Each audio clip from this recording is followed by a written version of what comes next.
الحمد لله نحمده ونستعينه ونستغفره ونعوذ بالله من شرور أنفسنا ومن سيئات أعمالنا من يهده الله فلا مضل له ومن يضلله فلا هادي له وأشهد أن لا إله إلا الله وحده لا شريك له وأشهد أن محمدًا عبده ورسوله أما بعد فإن خير الحديث كتاب الله وخير الهدي هدي محمد صلى الله عليه وسلم وشر الأمور محدثاتها وكل محدثة بدعة وكل بدعة ضلالة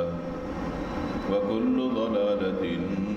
في النار من يطع الله ورسوله فقد رشد واهتدى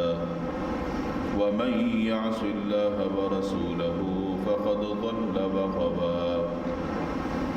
اللهم صل على محمد وعلى آل محمد كما صليت على إبراهيم وعلى آل إبراهيم إنك حميد مجيد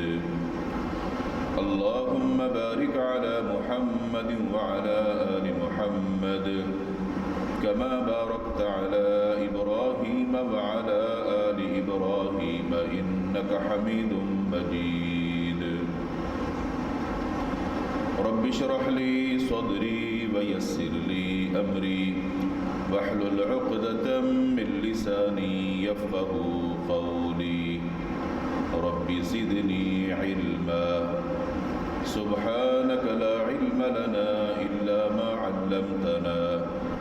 إنك أنت العليم الحكيم أعوذ بالله السميع العليم من الشيطان الرجيم من همزه ونفخه ونفثه بسم الله الرحمن الرحيم وسارعوا إلى مغفرة من ربكم وجنة عرضها السماوات والأرض أعدت للمتقين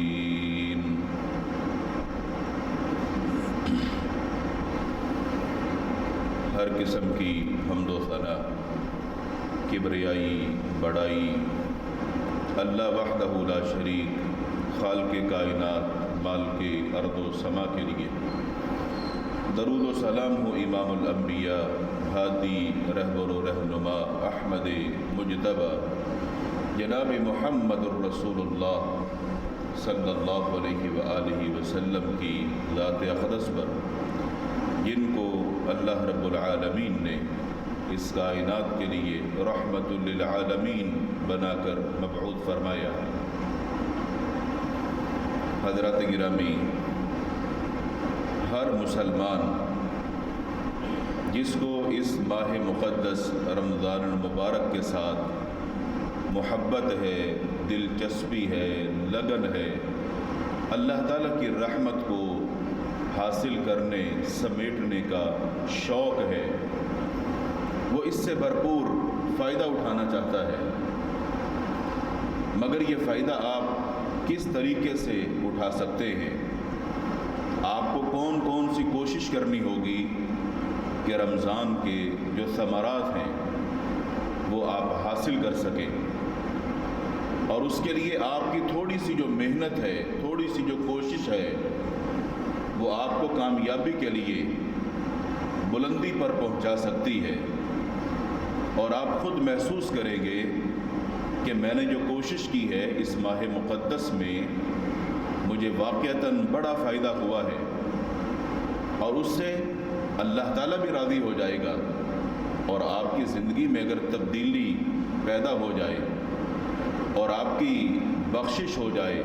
گناہوں کی معافی مل جائے، اللہ کی جنت آپ کو مل جائے، تو اسی لیے تو انسان اتنی تگ و دو کر رہا ہے۔ وہ کون سے کرنے کے کام ہیں کہ جو اس ماہ مقدس میں آپ کریں اور آپ اس سے مستفید ہو سکیں؟ اگرچہ ان اعمال کی فہرست کافی طویل ہے، وقت کی مناسبت سے انتہائی اختصار کے ساتھ ان باتوں کی طرف صرف اشارہ کروں گا، کیونکہ اکثر و بیشتر دروس میں، جمعات کے اندر ان کی تفاصیل آپ سنتے رہتے ہیں۔ سب سے پہلی چیز، کسی بھی عمل کو کرنے کے لیے انسان کے اندر اخلاص کا ہونا ضروری ہے۔ آپ روزہ رکھیں، تراویح پڑھیں یا قرآن مجید کی تلاوت کریں، آپ صدقہ کریں، خیرات کریں یا کسی کی افطاری کرائیں، کوئی بھی عمل ہو،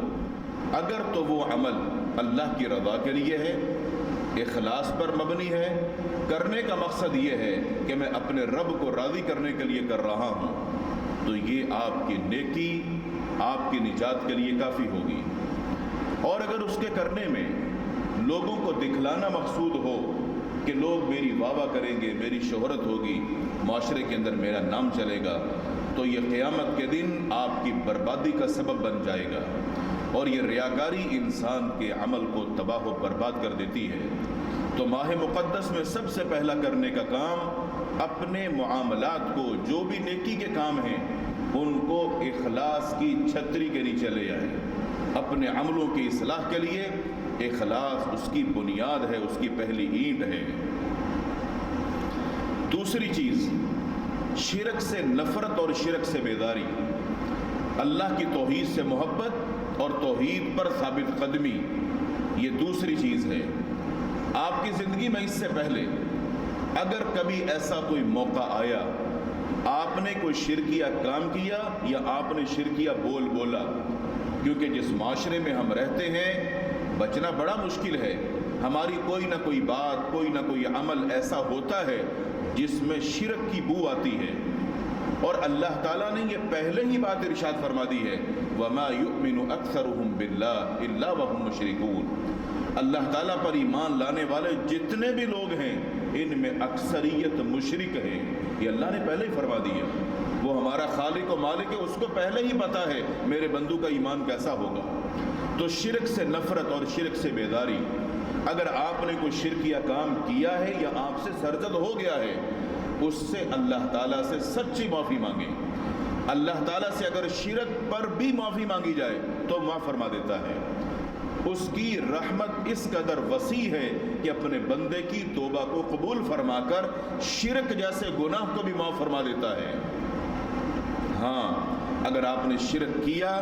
شرک پر قائم رہے، اسی حالت میں آپ کی موت واقع ہو گئی، تو پھر یہ گناہ ناقابل معافی ہے، اور قرآن مجید جس کے متعلق فرماتا ہے اِنَّهُ مَن يُشْرِكْ بِاللَّهِ فَقَدْ حَرَّمَ اللَّهُ عَلَيْهِ الْجَنَّةَ۔ اللہ تعالیٰ اس بندے پر اپنی جنت کو حرام فرما دے گا کہ جو شرک پر رہا اور شرک پر مرا، اور قیامت کے دن اس کے معاملات کے اندر یہ چیز اس کو جہنم کی طرف لے جانے والی بن جائے گی۔ اور یہ معاملہ اس قدر سخت ہے کہ اللہ تعالیٰ نے اپنے پیارے پیغمبر محمد الرسول اللہ صلی اللہ علیہ وآلہ وسلم سے فرمایا، وَلَقَدْ أُوحِيَ إِلَيْكَ وَإِلَى الَّذِينَ مِنْ قَبْلِكَ لَئِنْ أَشْرَكْتَ لَيَحْبَطَنَّ عَمَلُكَ وَلَتَكُونَنَّ مِنَ الْخَاسِرِينَ۔ اے میرے پیارے پیغمبر، ہم نے آپ سے پہلے جتنے بھی انبیاء گزرے ہیں، ہم نے ان کو بھی وحی کر کے یہ بات بتا دی تھی، اور ہم آپ کو بھی وحی کر کے یہ بات بتلا رہے ہیں، لَإِنْ أَشْرَكْتَ، اگر آپ نے بھی شرک کیا، لَيَحْبَطَنَّ عَمَلُكَ، تو آپ کی بھی ساری نیکیاں ہم برباد کر دیں گے۔ جس پیغمبر کو اللہ کا اتنا یہ سخت حکم ہے، اس پیغمبر کی امت کو پھر اللہ کیسے برداشت فرمائے گا؟ اگر ہم لوگ گناہ کریں، جبکہ پیغمبر سے شرک سرزد نہیں ہوتا، اللہ تعالیٰ ان کو محفوظ رکھتا ہے، مگر اس گناہ کی سختی، اس سے آپ اندازہ لگا سکتے ہیں یہ کتنا قبیح گناہ ہے۔ اللہ تعالیٰ شرک کو اس طرح معاف نہیں فرماتا۔ تو جس سے بھی ایسا کوئی معاملہ سرزد ہوا ہو، اس کو اللہ تعالیٰ سے سچی معافی مانگنی چاہیے۔ تیسرا کرنے کا کام، ہر معاملے میں اللہ کے نبی صلی اللہ علیہ وسلم کی سنت کی پیروی اور سنت کی اتباع۔ آپ نیکی چھوٹی کریں، آپ نیکی بڑی کریں، کرنے سے پہلے یہ ضرور دیکھیں کہ کیا میرا یہ کام اللہ کے نبی صلی اللہ علیہ وسلم کے طریقے کے مطابق ہے کہ نہیں۔ یہ مت دیکھیں کہ لوگ کیا کر رہے ہیں، لوگ معیار نہیں ہیں، معیار محمد الرسول اللہ صلی اللہ علیہ وسلم ہیں۔ آپ کے نقش قدم پر چل کر آپ کی پیروی کرتے ہوئے ہم نے نیک اعمال بجا لانے ہیں۔ اور اس میں یہ بات یاد رکھیے، اگر آپ نے اس چیز کا خیال نہ کیا، آپ نے یہ سمجھا کہ بس میرے بڑے، میرا خاندان، میرے علماء، میرے مولوی یہ سارے کیسے غلط ہو سکتے ہیں، آپ انہی ہی کے پیچھے چلتے رہے، تو قیامت کے دن معاملہ بڑا خطرناک ہوگا۔ اللہ رب العالمین نے ارشاد فرمایا کہ قیامت کے دن انسان اپنی زبان سے خود کہے گا، یا لیتنا اطعنا اللہ و اطعنا الرسول،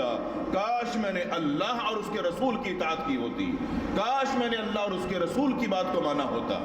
تو اس وقت کا جو پچھتاوا ہے اس کا کوئی فائدہ نہیں ہوگا۔ اس دن کے آنے سے پہلے اپنی اصلاح ضروری ہے، اور اس ماہ مقدس میں آپ نے جتنے بھی نیکی کے کام کرنے ہیں ان کو چیک کرنا ہے کہ آپ کا کوئی بھی کام، کوئی بھی عمل اللہ اور اس کے رسول کے طریقے سے ہٹ کر نہیں ہونا چاہیے۔ سنت کی اتباع بڑی ضروری ہے۔ چوتھی چیز، اللہ تعالیٰ سے نیک اعمال کی توفیق مانگنا۔ اللہ تعالیٰ سے یہ دعا کرتے رہنا کہ اللہ مجھے توفیق دے، مجھے ہمت دے کہ میں یہ عمل کروں، میں یہ نیکی کروں، میں تجھ کو راضی کرنے کے لیے یہ قدم اٹھاؤں۔ اس کی توفیق اللہ سے مانگنا۔ اگر ہم کوئی نیکی کرتے ہیں تو یہ اللہ کی توفیق کے بغیر ممکن نہیں ہے، اور اگر ہم کسی گناہ سے بچ جاتے ہیں تو یہ بچنا بھی اللہ کی توفیق کے بغیر ممکن نہیں ہے۔ ہم بچتے ہیں اللہ کی توفیق سے، ہم نیکی کرتے ہیں اللہ کی توفیق سے، تو یہ توفیق اللہ سے مانگنا یہ پیغمبروں کا شیوا ہے۔ جتنے پیغمبر گزرے ہیں وہ اللہ ہی سے دعائیں کرتے تھے، اللہ ہی سے مانگتے تھے۔ یہ پیغمبری شیوا اگر ہم اپنا لیں تو ہمارے بھی اعمال کی اصلاح ہوگی اور اللہ ہمیں بھی توفیق دے گا۔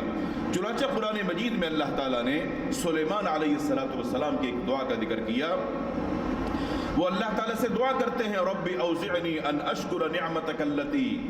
اے میرے رب میں تجھ سے دعا کرتا ہوں کہ تو مجھے توفیق دے کہ میں تیرا شکر ادا کروں ان نعمتوں پر جو نعمتیں تو نے مجھ پر کی ہیں، اور ان نعمتوں پر بھی جو نعمتیں تو نے میرے والدین پر کی ہیں، ان پر میں تیرا شکر ادا کروں۔ یہ شکر کرنے کی بھی توفیق اللہ تو ہی مجھے عطا فرما۔ یہ شکر ادا کرنے کی توفیق اللہ سے مانگنا یہ پیغمبروں کا شیوا ہے، اور یہ کہ اللہ مجھے توفیق دے کہ میں تیرے لیے یا تیری رضا کو حاصل کرنے کے لیے نیکیاں کروں اور میں نیک عمل کروں۔ تو اس ماہ مقدس میں اللہ تعالیٰ سے نیک اعمال کی توفیق مانگنا، اس کو اپنے اوپر لازم کر لیجئے۔ پانچواں کرنے کا کام، گزشتہ گناہوں کی صدق دل سے معافی مانگنا۔ ہماری زندگی میں کتنے گناہ ہوں گے، بے شمار، جن کو ہم گن نہیں سکتے۔ ان گناہوں کا تعلق صغیرہ سے بھی ہو سکتا ہے اور کبیرہ سے بھی ہو سکتا ہے۔ اللہ تعالیٰ سے اس ماہ مقدس میں صدق دل کے ساتھ، سچے دل کے ساتھ، توبۃ نصوح، سچی توبہ کرنا اپنے لیے لازم سمجھ لیجئے۔ اگر ہم چاہتے ہیں کہ ہمارا جو پچھلا معاملہ ہے گناہوں کا، اللہ تعالیٰ اس پر معافی قلم پھیر دے، اور یہ تبھی ممکن ہے کہ جب ہم واقعتاً صدق دل سے اللہ سے معافی مانگیں گے۔ اور ماہ مقدس میں جو آپ کو دعا کرنے کے لیے مواقع ملتے ہیں، ان میں سے ایک موقع وہ ہے جب آپ افطاری کے لیے اس دسترخوان پر بیٹھتے ہیں، جب آپ کے سامنے قسم قسم نعمتیں رکھی ہوتی ہیں۔ وہ دعا کی قبولیت کا وقت ہوتا ہے۔ رسول اکرم صلی اللہ علیہ وسلم کا فرمان، اللہ تعالیٰ کتنے ہی اپنے بندوں کو اس وقت جہنم سے آزاد فرماتا ہے، ان کی گردنوں کو آزاد کر دیتا ہے۔ تو وہ اس وقت آپ کی ہوئی دعا، آپ کی آنکھوں سے بہنے والے وہ چند آنسو اور قطرے اتنے قیمتی ہوں گے کہ وہ جہنم کی آگ کو ٹھنڈی کرنے والے ہوں گے اور آپ کے لیے معافی کا ایک پیغام ہوں گے۔ تو اللہ تعالیٰ سے اپنے گزشتہ گناہوں کی سچی معافی مانگنا یہ بڑا ضروری ہے۔ اور چھٹی چیز، آنکھ، کان اور زبان، ان کا صحیح استعمال۔ عام طور پر ہم یہ سمجھتے ہیں کہ میرا روزہ تو یہ ہے کہ میں نے کچھ کھانا پینا نہیں ہے، حالانکہ صرف روزہ اس چیز کا نام نہیں ہے۔ کھانے پینے سے رک جانا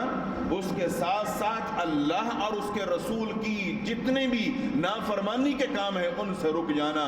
اور وہ رکنا اپنے اعضاء کے ساتھ بھی، گناہ کی طرف چل کر نہیں جانا، اپنے پاؤں نہ اٹھانا، گناہ کی طرف ہاتھ نہ بڑھانا، گناہ کی طرف نہ دیکھنا، گناہوں کی بات کا نہ سننا، یہ آپ کے اعضاء کا روزہ ہے۔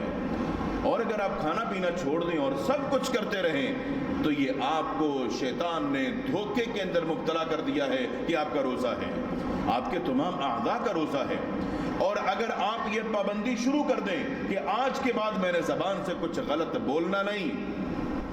کانوں سے کچھ غلط سننا نہیں، آنکھوں سے غلط کچھ دیکھنا نہیں، غلط کام کی طرف چل کر جانا نہیں، اپنے ہاتھوں کو بڑھانا نہیں، اگر یہ پابندی آپ اپنے جسم پر لاگو کر دیں تو آپ اللہ کے سچے مطیع اور فرمانبردار بن جائیں گے۔ لعلکم تتقون کا مقصد ہی یہ ہے کہ روزے کے ذریعے سے تم سچے متقی اور پرہیزگار بن جاؤ، نافرمانیوں سے پرہیز کرنے والے بن جاؤ۔ تو اپنے ان اعضاء کو